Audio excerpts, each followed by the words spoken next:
මල්ලි මුලින්ම අපිට කියන්නකෝ ඔයාගේ නමයි ඔයා කොහේ ඉඳලාද ආවේ කියලා. හරි අපි අහමු මෙයාගේ නම කොහේ ඉඳලාද ආවේ කියලා. ඔය එහෙම දාන්න බෑ.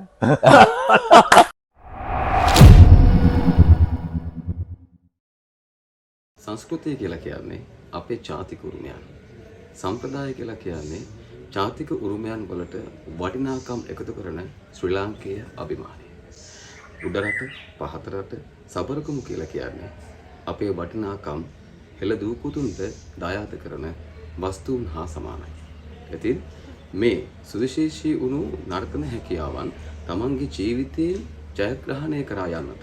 ඒ වගේම තමයි අපේ පුංචි දුවල පුතාලාගේ අනාගතය සාක්ෂාත් කරවන්නට නර්තන ශිල්පිනියක් වන්නට නර්තන ශිල්පියෙක් වෙන්නට අවශ්‍ය කරන මගදනම ලබා දෙන ආදරණීය නවා තැන්පලකයි අද අපි ලෝකල් ලෙන්ස් එකතු වෙලා ඉන්නේ. ඉතින් දෙස් විදෙස් කීර්තිය ශ්‍රී ලාංකේය මාතෘ භූමියට ගෙනීමට සුවිශාල කැපවීමක් සහ වගකීමක් ඉටු කරපු. ඒ වගේම තමයි මේ වෙනකොටත් ඒ වගකීම තුලම ජීවත් වෙමින් දේශීය නර්තන කලාව සමස්තයක් විදිහට ජාත්‍යන්තරයට ගෙන යන ආදරණීය කලාකරුවෙක් හමුවන්නයි අද ලෝකල් ලෙන්ස් අපි මේගමුව කදිරාන ප්‍රදේශයට ඇවිල්ලා ඉන්නේ. දෙස් විදෙස් කීර්තිය ශ්‍රී ලාංකේය මාතෘ භූමියට ගෙන ආපු ඔහු නර්තන ශිල්පී ප්‍රවීණ නර්තන ආචාර්ය සුනිල් තල්ගහගොඩ මහත්මයා. අයිබෝන්. ආචාර්ය සුනිල් තල්ගහගොඩ ඔබතුමන් නර්තන ශ්‍රේෂ්ඨයට පිවිසෙන්නේ කොයි කාල වකවානුවේද? ඒ වගේම තමයි නර්තනයට ඔබ හැඩගැසෙන්නේ සහ නර්තනයට ප්‍රවිෂ්ඨ වන්නේ කුමන ආකාරයෙන්ද? මම ඇත්තටම පාරම්පරික නර්තන ශිල්පියෙක්. ඉතින් කුඩා කාලේ ඉඳලා පරම්පරාවෙන් ආපු නර්තන ශෛලියත් එක්ක නර්තන උරුමයත් එක්ක තමයි ජීවත් වුනේ. 1984 අපසුසස් පෙළ අධෑරුවට පස්සේ මාතලේ සාන්තුමස් විද්‍යාලයෙන් මම වැඩිදුර නර්තන අධ්‍යයනය කිරීම සඳහා ජාතික තනුස්ව සභාවේ බෙල් රූපවාහිනී සෞන්දර්ය නිකේතනයට බැඳෙනවා. බැඳලා එහි යොවුන් ලලිත කලාවේදී ඩිප්ලෝමාව හදාරලා නර්තන ශෛලීන් 5-6ක් මම ප්‍රගුණ කළා ඒ වසර 4 තුලදී. ඉතින් ඉන් අනතුරුව තමයි මම ඇත්තටම ශිල්පියෙක් හැටියට කලා ශාස්ත්‍රයට යොමු වන්නේ ජාතික තනුස්ව සභාවේ සෞන්දර්ය නිකේතනයේ බෙල් රූපවාහිනී ගම්මානයේ සහ එහි ලද ප්‍රායෝගික දැනුම සහ න්‍යායාත්මක දැනුම වගේම පරම්පරාවෙන් ආපු නර්තනයත් රැගෙන තමයි කලාලෝට ප්‍රවිෂ්ඨ වන්නේ. ඔබ හිතන විදිහට නර්තනය කියන විශේෂ ශාස්ත්‍රය ඔබතුමාගේ ජීවිතයට සහ ඔබගේ පෞරුෂයට කුමන ආකාරයෙන් බලපෑමක් ඇති කරලා තිබෙනවද? ඇත්තටම මම මුල් කාලේදී නම් ඒ කියන්නේ 1980 දශකයේ පමණ මේ නර්තනයට යොමු වන්න ඉතරම් කැමැත්තක් තිබුණේ නැහැ. ඒකට හේතු වුණේ ඒ කාලේ වෙන විට මේ නර්තනයට තිබුණු ඇගීම ඊතරම් වටිනාකමක් ඒ කාලේ තිබුණ නැති නිසා. නමුත් පාරම්පරික නර්තන ශිල්පියෙක් හැටියට කලා පවුලක ජීවත් වුණු කෙනෙක් හැටියට මට 6-4 තේරෙන කාලේ ඉඳලා මගේ පවුලේ සියලුම දෙනාම නර්තන උපදේශකවරුන් හැටියට තමයි කටයුතු කළේ. ඒ කාලේ රාජ්‍ය නටු කණ්ඩායමේ නර්තන ශිල්පීන් දෙදෙනෙක් හිටියා මගේ සහෝදරයන් දෙපළක්. ඒ දෙපළ බැලුවොත් එක්කෝ ජර්මනිය කියනවා එක්කෝ ඕස්ට්‍රේලියාව කියනවා එක්කෝ ඇමරිකාවට යනවා කියනවා මේ නර්තන කණ්ඩායමත් එක්ක විශේෂයෙන් ඒවකට තිබුණු රාජ්‍ය නර්තන කණ්ඩායමත් සමග. ඉතින් ඒ නිසා මෙහෙම යනකොට මට යම් කැමැත්තක් ඇල්මක් සහ ගෞරවයක් දැනුණා මේ නර්තන ශාස්ත්‍රය තුළ. ඒ අනුව තමයි ඒ හරහා තමයි මමත් මේ කලාවට අධ්‍යයනය කිරීම සඳහා යොමු වන්නේ. ඒ සහෝදරයන්ගේ තිබ්බ දක්ෂතාවයන් සහ ඔවුන්ට ඒ කලාව තුළින් ලැබුණු දායාදයක් තුළ දැකීම තුළ තමයි මේ නර්තන කලාවට මම යොමු වන්නේ. ඔබතුමන් දකින විදිහට නර්තනයේ විවිධ වූ ශෛලීන් තියෙනවානේ. අනිවාර්යයෙන්. උඩරට, පහතරට සහ සබරගමු. මේ සම්ප්‍රදායන් ගැන ඔබතුමාගේම විග්‍රහයකට අපිට එන්න පුළුවන්කමක් තියෙනවා. ඇත්තටම ඔබතුමා හොඳ ප්‍රශ්නයක් ඇහුවේ අද කාලීන වශයෙන්. මේ නර්තන ශෛලීන් තුන ඇත්තටම මේ වන විට අපේ විශේෂයෙන් කිය යුතුයි විද්‍යුත් මාධ්‍ය ඔස්සේ විකාශ වීම තුළ අද ඉතාමත්ම ජනප්‍රිය භාවයට පත් වෙලා තිබෙනවා. හැබැයි විශේෂයෙන් අවංකව කිය යුතුයි ඒ අතරින් උඩරට පහතරට නර්තනය කියන එක ඉතාමත් ඉහළ මට්ටමකට ඇවිල්ලා තියෙනවා. සබරගම නර්තන ශෛලියත් ඉතා දියුණු නැතුව කියනව නෙවෙයි. නමුත් ඒකත් යම් මට්ටමකට ඇවිල්ලා තියෙනවා. නමුත් දැන් මේ නිර්මාණශීලී කලාකරුවන් ගත්තාම මේ ශෛලීන් තුනම එකට ඒකාබද්ධ කරලා තමයි නව නර්තන නිර්මාණයන් ක්‍රීමට යොමු වෙලා තියෙන්නේ. දැන් විශේෂයෙන් ඔබ දකින ඔය විද්‍යුත් මාධ්‍ය ඔස්සේ දකින විවිධ නර්තන ශෛලීන් ගත්තාම ඒවල තුල තියෙන්නේ මේ සාම්ප්‍රදායික උඩරට පහතර සබරම් කියන නර්තන ශෛලීන් තමයි. හොඳ උසස් ගණේ නර්තනයක් නිර්මාණය කරන්නට නම් මේ ශෛලීන් තුනම හැදාලා තිබීම නර්තන ශිල්පියෙක් හැටියට වැදගත් වෙනවා. ඉතින් ඒ නිසා ඒ බොහෝ ප්‍රගුණ කළපු ශිල්පීන් තුළ නිර්මාණය වන නිර්මාණයන් දිහා බලපුවාම ඇත්තටම සාර්ථකත්වයේ දකින්නේ ඒ සෑම ශෛලියක්ම ඔවුන් හදාලා තිබීම තුලින් කියන එක විශේෂයෙන් සඳහන් කළ යුතුයි. දැන් ඔබතුමන් කිව්වා සබරගමු නර්තන සම්ප්‍රදාය මේ කාලෙදි ටිකක් අපෙන් දුරස් වෙලා වගේ තියෙනවා කියලා. දැන් මම අහන්න කැමති නව නිර්මාණයක් බිහි කරනකොට ඔබතුමන්ගේම ශෛලියකින්. ඔබතුමන් කුමන ශේෂ්ත්‍රයටද උඩ රටද පහත රටද ඒ දෙකෙන් කෝකටද වැඩිපුර අවධානයක් යොමු කරන්නේ? ඇත්තටම ජනක ඔයා මගෙන් ඇහුවේ ඇත්තටම කාලීන හොඳ ප්‍රශ්නයක්. මේ වැඩසටහනේ වැදගත්ම දෙයකට යොමු වෙන්න පුළුවන් ප්‍රශ්නයක් තමයි ඇහුවේ. ඇත්තටම නිර්මාණශීලී කලාකරුවන් ගත්තාම ඔවුන් ප්‍රධාන වශයෙන් හදාරා තිබෙන නර්තන ශෛලියක් තිබෙනවා. දැන් උදාහරණයකට මම ගත්තොත් මම හදාරා තිබෙන්නේ උඩරට නැටුම් කියන එක තමයි ප්‍රධාන වශයෙන් ඉගෙනගෙන තිබෙන්නේ. ඒතර මගේ නිර්මාණයේදී මම බොහෝ දුරට සැලකිලිමත් වන්නේ ඒ ගීතයට හෝ ඒ නාදමාලාවට හෝ ඒ නිර්මාණය එකට ගැලපෙන්න උචිත වන්නේ කොයි නර්තන ශෛලියින්ද කියන එක අපි කිමුකෝ සිංහල සින්දුවක් ගත්තත් හින්දි ගීතයක් ගත්තත් බටහිර ගීතයක් ගත්තත් ඒකට ගැලපෙන නර්තන ශෛලිය මොකක්ද කියන එක නිර්මාණශීලී කලාකරුවන් හැටියට ඔවුන් අධ්‍යයනය කර තිබීම ඉතාමත් වැදගත් වෙනවා. ඒ කියන්නේ දැන් අපි කිමුකෝ උදාහරණයක් ඇටියට බටහිර ගීතයක් දුන්නොත් මේකට නර්තනයක් නිර්මාණය කරන්න කියලා ඒකට උඩරන් නටන්න බෑ. එතකොට අපි දැනගන්න ඕනේ ඒකට ගැලපෙන නර්තන ශෛලිය ලැටින් ඇමරිකන් ඩාන්සින්ද නැත්නම් හිප් හොප්ද නැත්නම් ජෑස්ද ඒ නර්තන ශෛලීන් මොකක්ද කියන එක නිර්මාණශීලී කලාකරුවා අධ්‍යයනය කර තිබීම ඉතා වැදගත් වෙනවා. ඉතින් මෙහිදී ඔබ අහපු ප්‍රශ්නෙට මම උත්තරයක් දෙනවා නම් සිංහල ගීතයක් අපට දුන්නොත් අපි කියමුකෝ සුනිල් දෙසිංහ මහත්මයාගේ හරි අමරදේව මහත්මයාගේ ගීතයකට අපි නර්තනයක් නිර්මාණය කරන්න කියලා අපට දුන්නොත් ඇත්තටම ඒකට නව නර්තනය දැන් දේශීය නර්තන කලාවේ නව නර්තනය කියලා පුත හැදෙනවා. ඒක හැදිලා තියෙන්නේ උඩරට පහතරට සබරකුන්ගේ නර්තන ශෛලීන් තමයි ඒක නිර්මාණය කරගෙන තියෙන්නේ. ඒතකොට ඒක ප්‍රධාන වශයෙන් උපයෝගී කරගෙන ඒ ගීතයට හානියක් සිදු නොවන විදිහට ඒ රචනයේට ඒ අදහසට බාධාවක් නොවන විදිහට නර්තනය නිර්මාණය කිරීම තමයි නර්තන නිර්මාණශීලී කලාකරුවාගේ වැදගත් වන්නේ. සාම්ප්‍රදායික නර්තන සම්ප්‍රදායෙන් ඔබේ නව නිර්මාණ වලට ඔබ යොදා ගන්නා උපක්‍රමශීලී දේවල් ගැන අපි කතා බහ කරන්නේ. මම කැමතියි දැනගන්න මේ නර්තන සංස්කෘතියට ඔබේ පිවිසීමට බොහොම ලොකු තෝතැන්නක් වන තැනක් මම දන්නවා. ඒක යම්කිසි රහසක් විදියට අපි රැකගෙන ආවා. නමුත් මම කැමතියි ඒ ගැන කතා කරන්න විදේශ සංචාර කීපයකටම සහභාගීත්වය ලබා දුන්නා. ඒ වගේම වසර 22ක වැනි දීර්ඝ කාලීන සේවා ජීවිතයකට හිමිකම් කියපු ගෞරවනීය ඇඳුරුතුමෙක් විදිහට තමයි ඔබ බොහොම ප්‍රසිද්ධියට පත් වුණේ. මම කියන්නේ ඔබතුමන් ශ්‍රී ලංකා ගුවන් හමුදාවේ නර්තන කණ්ඩායමේ ජ්‍යෙෂ්ඨතම පුරෝගාමීම චරිතයක් විදිහට තමයි අපි අඳුනගෙන තිබෙන්නේ. එතකොට මේ ජීවිතයත් එක්ක නර්තනය හා බැඳෙනකොට ගුවන් හමුදාව තුලින් ඔබතුමන්ට ලැබුණු දායකත්වයේ කොහොමද ඒ අතීතය අපිට සිහිපත් කරන්න අවස්ථාවක් කරගන්න පුළුවන්කමක් තියෙනවා නම් කැමති. ඇත්තටම ජනක මේ වැඩසටහන ගත්තාම ඔයා හොඳ තැනකට ආවා. කියන්නේ හොඳ මට මේ වැඩසටහනේ හොඳ ප්‍රශ්නයක් ඇහුවා ඒකට අවශ්‍ය උත්තරය දෙන්න. ඉතින් මම ගුවන් හමුදා සංස්කෘතික සංසදයේ බිහි කිරීම සඳහා ගුවන් හමුදාට බැඳෙන්නේ 1988.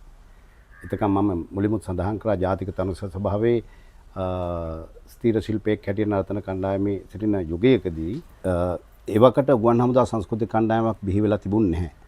එතකොට ඒවකට හිටපු කරු ජනාධිපති රණසිංහ ප්‍රේමදාස මැතිතුමන්ගේ විශේෂ එල්ලීමක් පරිදි ඒවකට ගුවන් හමුදාපති හිටපු එයා මාර්ෂල් වෝල්ටර් ෆර්නෑන්ඩෝ කරු හමුදාපතිතුමාගේ ගුවන් හමුදාපතිතුමාගේ විශේෂ ඇරයුමක් පරිදි ජාතික තනුස සභාවේ සභාපති සාධ්‍යක්ෂ ජෙනරාල් හිටපු චරිතාර්ථ මහත්මයා හරහා මම සම්බන්ධ වෙනවා ගුවන් හමුදාවට. එතකොට ගුවන් හමුදාවේ ඒවකට අත්පසම බොහොම යුද වදින කාලවකවානුවක් තිබුණේ 88 වැනි කාලය තුලදී ශිල්පීන් බැඳෙන්නේ නැති යුගයක්. නමුත් ඒ යුගයේ වුණත් ගුවන් හමුදාවට බැඳිලා ලංකාවේ 4 දිග භාගයකින් ප්‍රවීණ නර්තන ශිල්පීන් රසක් මම විහිම්ම සොයාගෙන තමයි ගුවන් හමුදා නර්තන කණ්ඩායම 1988 ස්ථාපිත කළේ. ඉතින් ඒ ස්ථාපිත කරා පමණක් නොවේ ඉතාමත්ම කෙටි කාලයක් තුලදී ලංකාවේ ත්‍රිවිධ හමුදා නර්තන කණ්ඩායම අතරින් ඉතාමත් උසස්ම නර්තන කණ්ඩායම බවට ගුවන් හමුදා නර්තන කණ්ඩායම පත් කිරීමට මට ජනක හමු වුණා. ඉතින් ඒ හරහා ආපු ජනාධිපතිවරයෙක් තමයි මහින්ද රාජපක්ෂ ජනාධිපතිතුමන්. එතුමා අපේ වැඩසටහන බලලා විදේශ රටවල් ගණනාවකට එක්කගෙන යාමට අපට අවස්ථාව ලබා දුන්නා. විශේෂයෙන් රුසියාව, චීනය, යුගෝස්ලාවියාව, ස්පාඤ්ඤ, ඒ වගේම සිංගප්පූරුව එවැනි රටවල් ගණනාවකට ඒ ඉතිහාසයේ මම හිතන්නේ ගුවන් හමුදා නර්තන කණ්ඩායම ශාල විදේශ සංචාර ගණනාවකට සම්බන්ධ වෙන්න අවස්ථාවක් ලැබුණා. මොකද මේ ඒ ගුවන් හමුදා නර්තන කණ්ඩායම ඒ වන විට ඇත්ත වශයෙන්ම ලංකාවේ අග්‍රගණයේ ඉතාමත්ම දක්ෂ ඉතාමත්ම උසස් මට්ටමේ නර්තන කණ්ඩායමක් නිසා. ඔබතුමන් දකින විදිහට නර්තන සංස්කෘතිය නැත්නම් නර්තනය කියන විෂය පාසල් අධ්‍යාපනයට සහ විශ්වවිද්‍යාල අධ්‍යාපනයට කෙලෙසින්ද උපයෝගී කරගත යුත්තේ. ඇත්තටම ඒ ප්‍රශ්නෙට බොහොම සතුටින් උත්තර දෙන්න පුළුවන් ප්‍රශ්නයක් ජනක ඔය ඇහුවේ. ඇත්තටම බොහෝ දෙමව්පියෝ බොහෝ අද සමාජයේ අපි පිළි අරගෙන තියෙනවා සමහරු මේ නර්තන විෂය තුලින් ඉදිරියට යන්න බෑ. එහි අනාගතයක් නැහැ. එහි උසස් අධ්‍යාපනයක් නැහැ කියන සමහර මතයක් සමහරු තුල තියෙනවා. ඇත්තටම මේ වන විට අපි සතුටින් කියන්න ඕනේ ඒ පාසල් විෂයක් හැටියට අධ්‍යාපනයට එකතු වෙලා තියෙනවා. අපොස සාමාන්‍ය පෙළ උසස් පෙළ නර්තන විෂය ඇතුළත් කර තිබෙනවා. එතකොට අපොස සාමාන්‍ය පෙළ විභාගයටත් නර්තන විෂයක් හැටියට හදාරන්න ළමයිට අවකාශය තිබෙනවා. ඉන් අනතුරුව අපොස උසස් පෙළ සඳහාත් නර්තන විෂයක් හැටියට හදාරන්න අවස්ථාවක් තියෙනවා. ඒ වගේම ඉතින් ඔබට ගිහපුවාම සෞන්දර්ය විශ්වවිද්‍යාල කීපයක් අද රට තුල ගොඩනැගිලා තියෙනවා. එතකොට ඒ තුල වෙනත් විශ්වවිද්‍යාලට යනවා. අපි දැන් උදාහරණයක් හැටියට කිව්වොත් විද්‍යාව ගණිතය හදාරලා ඉදිරියට යනවා වගේම නර්තනයත් හදාරලා උසස් අධ්‍යාපනය සඳහා විශ්වවිද්‍යාලයට යන මට්ටමකට අද මේ නර්තනය පත්ව තිබෙනවා.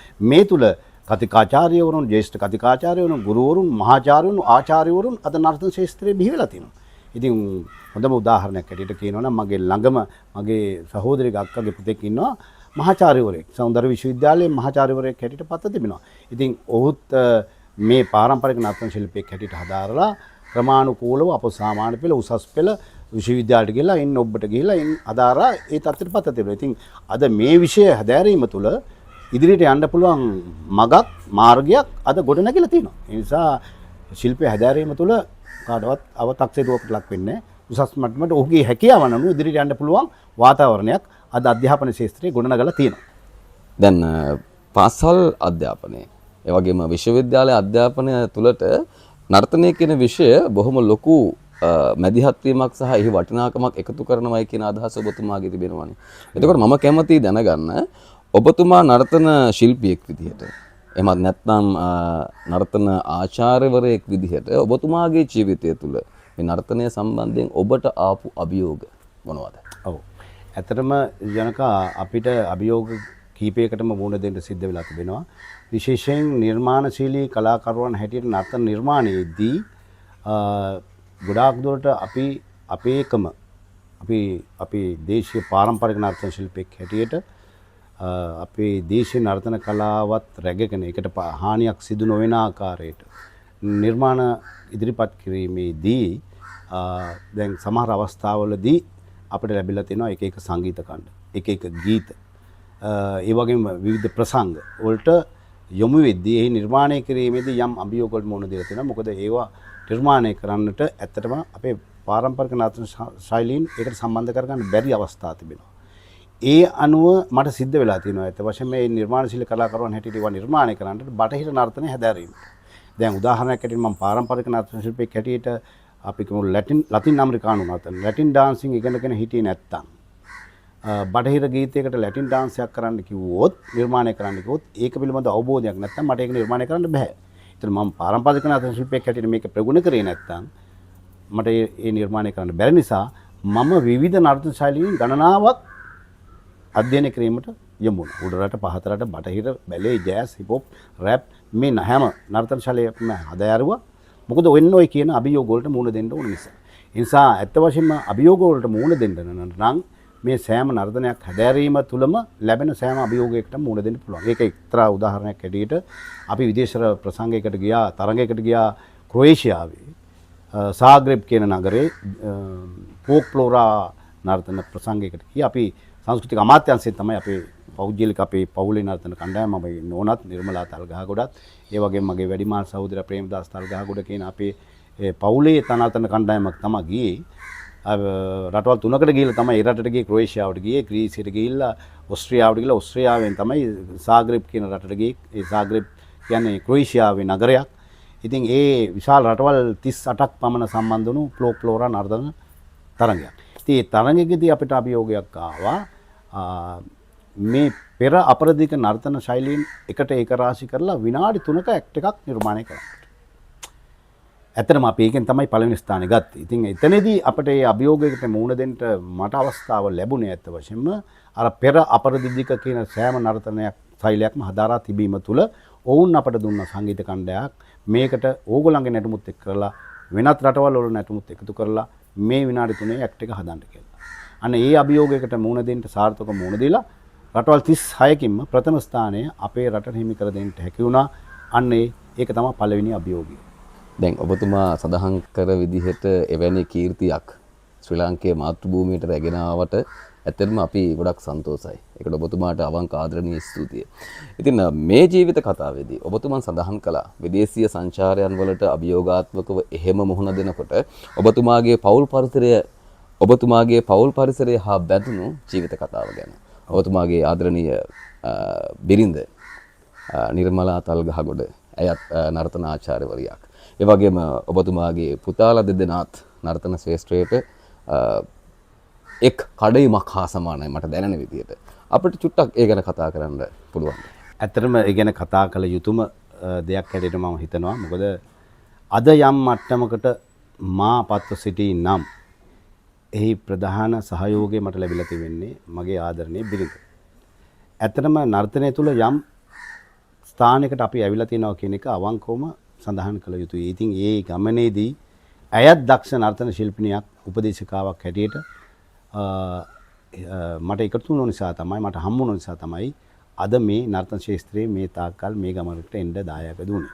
ඉතින් මෙහිදී ඇත්ත වශයෙන්ම නැත්තම් අපි කිම්කෝ ප්‍රසංගයකට විදේශ රටකට සහභාගී වෙනකොට ඒකට අවශ්‍ය සෑම පැත්තකින්ම නර්තන නිර්මාණයේදී අඳුම් පැළඳුම් නිර්මාණයේදී ඒ සඳහා අවකාශය ඇයගෙන් බෙහෙවින්ම ලැබුණා. ඒ වගේම නර්තන පාසලක් හැටියට මම අපේ රංගායතනය පවත්වාගෙන යන දැන් අවුරුදු වසර 25ක වෙනි කාල පරාසයක් තුළ රට පුරා ලෝකේ පුරාම ගෝල බාලීන් බිහි කරලා තිබෙනවා. ඒතනදී අත වශයෙන්ම දැන් සමහර පුහුණු වීම් වලදී නර්තන උපදේශිකාවකගෙන් හැටියට ඇයගෙන් ලැබෙන සහයෝගය මට වචනයෙන් මිල කරන්න බෑ. තාමත් මුසස් විදියට ඇය කැමැත්තෙන් දැඩි කැපවීමෙන් සහ මට මාර සහයෝගයක් ඇත්ත වශයෙන්ම මේ නර්තන නිර්මාණයට වගේම රංගායතනයේ පවත්වාගෙන යන්නට විදේශ සංචාරවලට සහභාගී වෙන්නට නර්තන නිර්මාණය කරන්න අවකාශය ලැබිලා තිනවා. හැබැයි ඒකට හේතු වන්නේ ඇයත් දක්ෂ නර්තන උපදේශිකාවක් හැටියට සිටමු නිසා කියන එක මතක් කරන්න ඕනේ. ඉතින් ඒ හරහා ලැබිලා ඉන්න පුතුණුවන් දෙපළ ගත්තාම ඇත්තටම වාසනාවකට මේ ලැබිච්ච දරුවන් දෙපළක් ඔවුන් මොන ශෛලියට යොමු කරන්න බැලුවත් අන්තිමට කැරකෙලා එන්නේ මේ අපේ නර්තන ශෛලියටම කියන එක මතක් කරන්න ඕන. අද මගෙත් එක්ක මේ වුණ විට ඔවුන් දෙපළ පමණක් විදේශ රටවල් 10කට විතර ගිහිලා තිනවා. මම රටවල් 50කට විතර මේ අපේ නෝනත් එක්ක මේ නර්තන කණ්ඩායම රැගෙන ගිහිලා තියෙනවා. නමුත් මේ දැන් මේ වන විට ඔවුන් අපොස උසස් පෙළ හදාරා අවසానයි. නමුත් මේ වන විටත් ඇත්ත වශයෙන්ම ඔවුන් මේ විෂය තුල ඊ타මාත්ම දිගු ගමනක් ඇවිල්ලා තියෙනවා. තව ගොඩක් ඉගෙන ගන්න උන්ට තියෙනවා. නමුත් යම් මට්ටමකට අද මේ කලා පවුලක් නිසා බොහොම ගෞරවාන්විත විදිහට ජීවත් වීමේ අවකාශය ලැබිලා තියෙන බව නර්තනය තුලින් කියන එක ඔබතුමාගේ ප්‍රශ්නෙට සඳහන් කරන්න කැමතියි.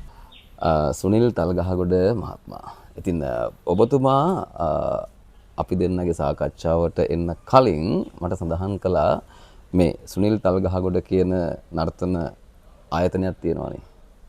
සුනිල් තල්ගහගොඩ ඩාන්සින් ඇකඩමිය. ඉතින් මේ දිනවකවාන මං හිතන්නේ ළඟයි. පාහින්පත් මංගල්‍ය සහ වෙස්තැබීමේ මංගල්‍යයට. අපි කැමති ඒ ගැනත් මේ මොහොතේම කතා බහ කරන්න. හොඳයි. ඇත්තටම ජනක මේ වන විට ලංකාවේ පමණක් නොවේ විදේශීය රටවල් වලත් බෙහෙවින්ම දැන් ප්‍රචලිත වැඩසටහනක් තමයි මේ වෙස් පාහින්පත් තබන කලෙලි මංගල්‍ය. ඇත්තටම කලාකරුවන් හැටියට රටට දැයට ප්‍රචලිත කරන හඳුන්වා දෙන මංගල්‍ය තමයි කලෙලි මංගල්‍ය කියලා කියන්නේ. මම මේ ප්‍රදේශයට එකතු වෙනකොට ඇත්ත වශයෙන්ම මේ ප්‍රදේශයේ ගත්තොත් හරි නර්තන ශිල්පීන් දෙදෙනෙක් බෙර වාදන ශිල්පීන් දෙදෙනෙක් හොයාගන්න බැරි යුගයක් තිබුණේ 1988 වෙනි කාලය වෙනකොට. විශේෂයෙන් මේ ගම්පහ මීගමු ප්‍රදේශයේ. මෙහි ඇවිල්ලා මේ පන්ති තුලින් නර්තනය හදාරපු සිසු දරු දැරියන් කලාවට එළි කිරීම සඳහා 1990 ආරම්භ කළා ළමයි 6 දෙනෙකුගෙන් කලෙලි මංගල්‍යයක්. වෙස් තබලා පායින්පත් තබලා ඔවුන් කලාවට ප්‍රවිෂ්ඨ කළා. එයින් අනතුරුව මේ වන විට කලෙලි මංගල්‍ය 20ක් විතර පවත්වා තිබෙනවා. අද එයින් නර්තනය හදාරපු විශාල කලාකරුවන් පිරිසක් ඕස්ට්‍රේලියාවේ බ්‍රිස්බේන්, ඇඩිලේඩ්, මෙල්බර්න් කියන නගරවලට ගිහින් රංග ආයතන පවත්වාගෙන ඔවුන් කලෙලි මංගල්‍ය වල පවත්වාගෙන යාමට අද මේ වන විට උදා වෙලා තියෙනවා. ඒ විතරක් නෙවෙයි ඉතාලියේ නාපෝලි නගරේ, රෝම්, මිලානෝ කියන නගරවල, ඒ වගේ ඇමරිකාවේ වොෂින්ටන්, චිකාගෝ, මිනසෝටා, මිනියාපොලිස්, කැන්සස් කියන නගරවල ඒ වගේ ලෝකෙටම මේ නර්තනය ප්‍රචලිත වෙලා තියෙනවා මේ රංගාභිෂේක කලෙලි මංගල්‍ය තුලින්. ඉතින් ඒකේ වැදගත්කම කියන්නේ අද ඇත්ත වශයෙන්ම අද මේ ප්‍රදේශයේ මාසයකට එකක් දෙකක් තිබෙන තරමට මේ රංගේ කලෙලි මංගල්‍ය පවත්වනවා. ඒකෙන් ඇත්ත වශයෙන්ම මේක වටිනාකම දෙන්නේ තමයි අපේ සංස්කෘතික පැත්තෙන් රැකෙනවා, ළමයි ආධ්‍යාත්මික වශයෙන් ගොඩනගෙනවා, ඒ වගේම ඔවුන්ට යම් පිළිගැනීමක් සමාජය තුළ ගොඩනගෙනවා. මේ වගේ කලෙලි මංගල්‍යයක් තුළින් අපට වචනෙන් විග්‍රහ කරන්න බැරි තරම් කලා ශාස්ත්‍රයේ අභිමානවත් දරුවෙක් දැරියක් බවට පත් වෙන වැඩසටහනක් තමයි මේ කලෙලි මංගල්‍ය කියන නිසා. ඒ තුළ අද 100 ගාණක් දරුවෝ බිහි වෙලා තියෙනවා කියන එක මේ කලෙලි මංගල්‍ය තුළින් කියන එක අපි සඳහන් කරන්න ඕනේ. ඉතින් ඒ වගේම මේ ලබන මාසයේ කියන්නේ මාර්තු මාසයේ 28 වෙනිදා මේගම අබේසේකර රාම විහාරස්ථානයේ විශාල පිරිසක් සම්බන්ධ කරගෙන නර්තන ශිල්පීන් 20 දෙනෙක් පමණ අභිෂේක මංගල්‍යයක් පවත්වනවා. ඔවුන්ට පිරිමි ළමුන් සහ ගැහැණු දරුවන්.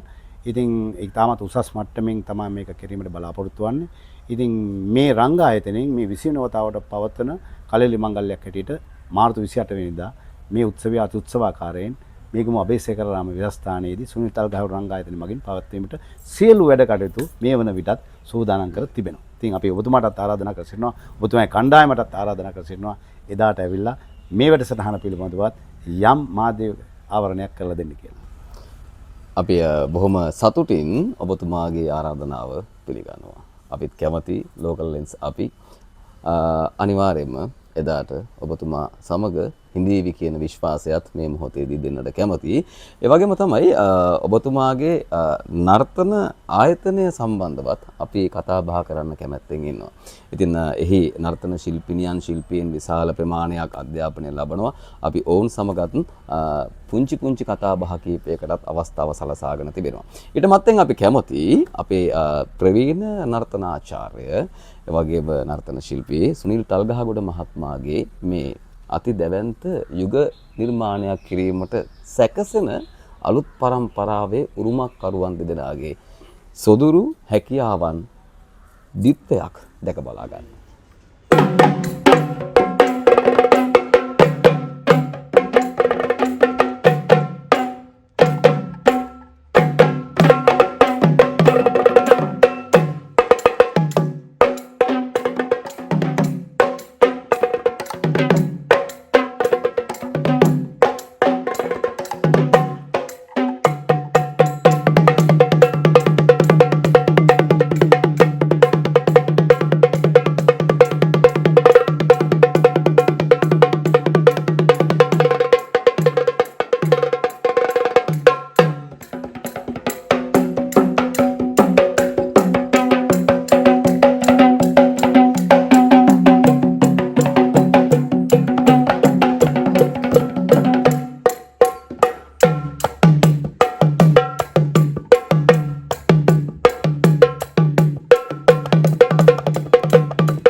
සුනිල් තල්ගහගොඩ නර්තන කලායතනයේ මේ වෙනකොටත් පුහුණු වීම කටයුතු සිද්ධ වෙනවා.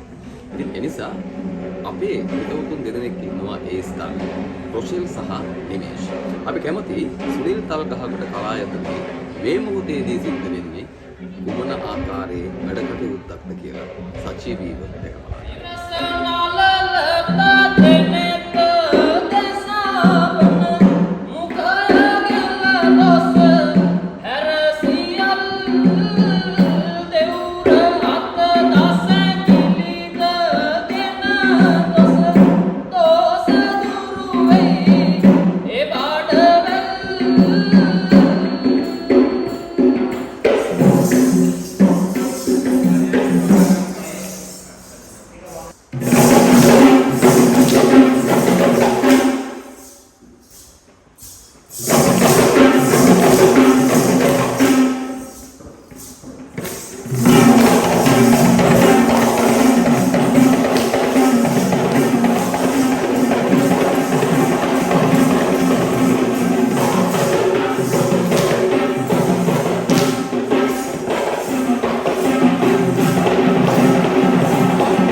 ලෝකයෙන් පිළිගත්ත නර්තන සම්ප්‍රදායක එක තමයි අපි ජීවත් වෙන්නේ.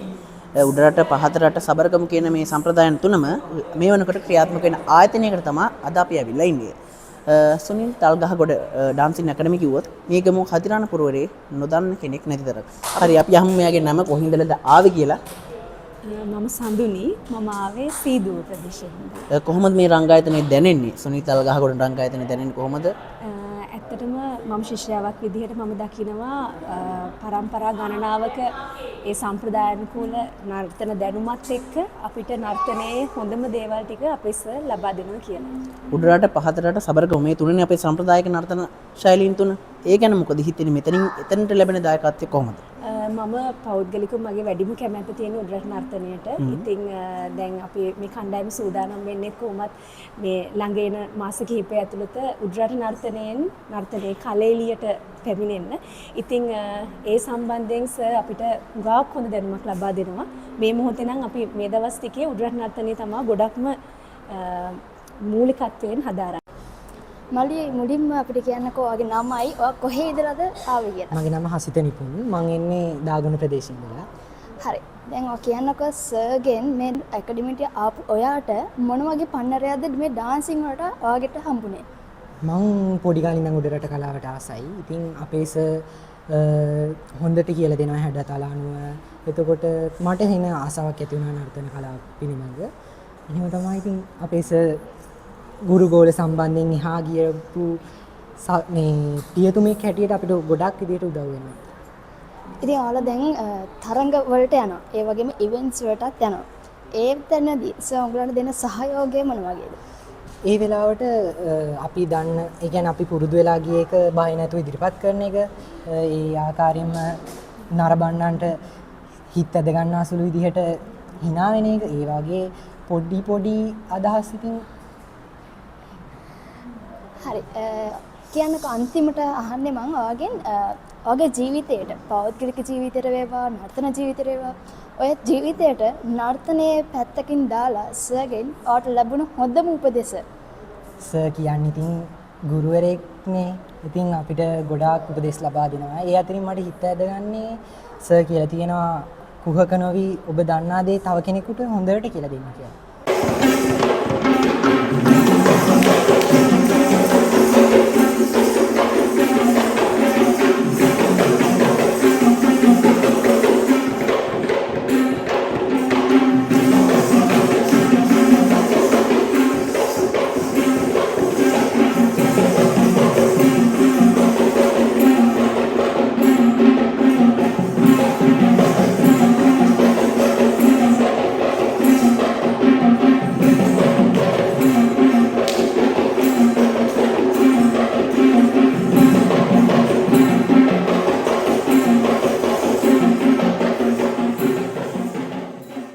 ආචාර්ය සුනිල් තල්ගහගොඩ මහත්මයා, ඔබතුමාට බොහොමත්ම ස්තුතියි අපට ඔබතුමාගේ වටිනා කාලය ලබා දීලා මේ සම්මුඛ සාකච්ඡාවට අපිට අවස්ථාව සැලසුවාට.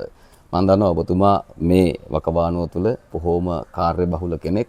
මාසයකට අධික කාලයක් මම ඔබතුමාට බොහොම සෙනෙහසින් ලෙන්ගතුව කතා කළා. ඒ මාසයක් විතර කතා බහ කරලා ලැබුණු අවස්ථාවට සහ දුන්නු රැකවරණයට සහ ඒ ආශිර්වාදයටත් ඔබතුමාට අපි ගෞරවනීය ස්තුතිය ප්‍රදානය කරනවා. ඇතරම ජනක ලෝකල් ලෙන්ස් යුඩිප් නාලිකාවට මා මේ මොහොතේ බෙහෙවිනු ස්තුතිවන්ත වෙනවා. කාලයක් තිස්සේ කතා කරලා අපේ ස්ථානයට ඇවිල්ලා අප පිළිබඳ යම් අධ්‍යයනයක් කරලා මේ වැඩසටහන දියත් කිරීම සම්බන්ධව ඔබතුමාට බෙහෙවින් ස්තුතිවන්ත වෙනවා. ඉතින් මෙවැනි වැඩසටහන් ඔබතුමාට තවදුරටත් එඩිට් කරන්නට ධෛර්ය ශක්තිය වාසනාව ලැබෙන්න කියලා මම කලාකරුවෙක් හැටියට ඔබතුමාට ආශිර්වාද කරනවා. ආයුබෝවන්.